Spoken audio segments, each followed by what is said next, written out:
Bonjour ou bonsoir Pascal. Bonjour. Donc c'était la deuxième édition du Festival international de Porto Novo consacré à la culture vaudou, bien sûr. On est au Bénin. Oui, alors vous savez que le Bénin, c'est le berceau de la culture vaudou.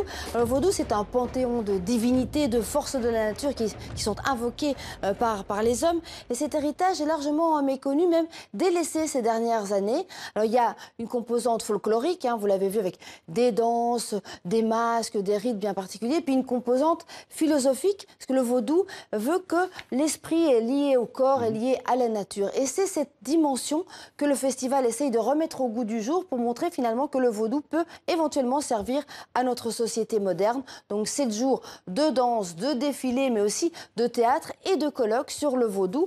Et ça marche parce que l'année passée, première édition, plus de 100 000 personnes ont assisté. C'est pas mal. On va continuer maintenant, Pascal, avec un contentieux culturel qui commence à diviser la Belgique et la France. Oui, alors ça fait 200 ans que ça dure, cette affaire. Mais là, donc, ça revient. Ouais. Et ça revient. Nous sommes donc à la Révolution française. À l'époque, la Belgique n'existe pas, ou en tout cas, elle n'existe pas en tant que telle. Et elle est occupée par les troupes françaises révolutionnaires.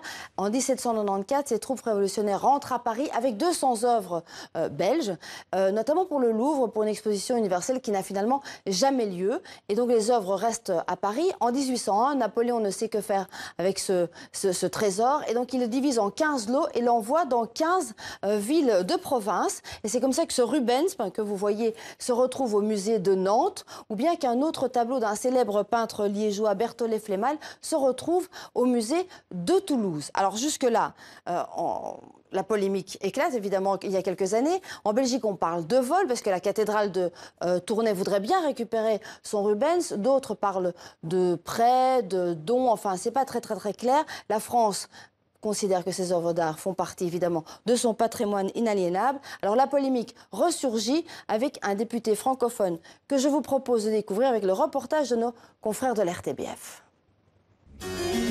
Le Christ qui foudroie le monde, de Rubens. La conversion de Saint Paul, par Berthollet Flémal. Le triomphe de Judas Maccabée, de Rubens.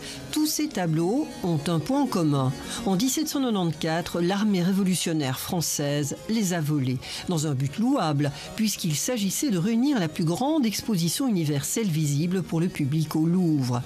À tel point qu'à Liège, certains se posent la question, ont-ils été volés ou donnés ?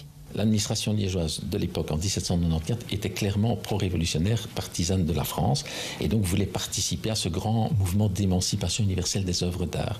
Et ils étaient très fiers d'envoyer leurs tableaux figurer au cimès du musée du Louvre.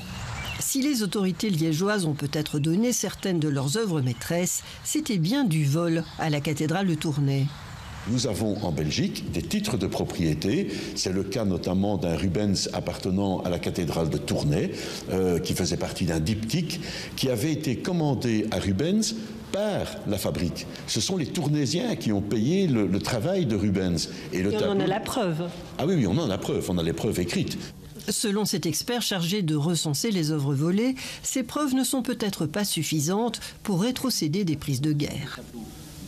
Ces spoliations, elles étaient courantes dans toutes les guerres, jusqu'au 19e, même jusqu'au 20e siècle. Aujourd'hui, nous avons des conventions internationales pour protéger le patrimoine en cas de conflit armé. Ce n'était pas le cas, même à la fin du 18e siècle. Le député libéral, lui, ne compte pas en rester là. Il a déposé une proposition de résolution à la Chambre. Nous demandons, si le texte est voté, que le gouvernement de Charles Michel entame un dialogue avec l'État français pour au moins discuter de la problématique et voir ce qui pourrait être fait. Embarras diplomatique en vue, du côté français en tout cas, personne ne désire s'exprimer. Voilà, tous les détails sur notre site internet avec un article de Marion Chastain. Merci Pascal, à bientôt. Merci.